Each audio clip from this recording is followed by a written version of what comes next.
17,990 कमी होतं तुमचे हे प्राईस पण मायनस HDFC क्रेडिट कार्डने पेमेंट करताय तुम्ही 3,080 कॅरी 158,911 म्हणजे 256च्या प्राईसमध्ये तुम्हाला डायरेक्ट 512 GB भेटतात. असं आहे काय? तर स्किनच्या लेवल आहे निकेत तुला जर पाहिजे असेल तर बघी म्हणजे 256च्या प्राईसमध्ये तुम्हाला 512 आहे का नाही. थोडक्यात ब्लू टायटनियम कलर घ्यावा लागतो तुम्हाला.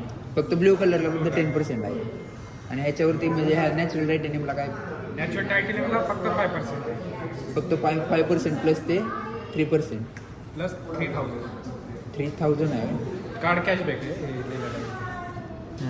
कार्ड कॅशबॅक आणि कार्डची परत EMI करायचं म्हणलं तर 6 महिन्याचा नो कॉस्ट EMI करू शकता जास्त करायचं म्हणलं तर मग इंटरेस्ट लागेल म्हणजे 15%च्या आसपास इंटरेस्ट लागते 15% 6 महिन्याच्या पुढे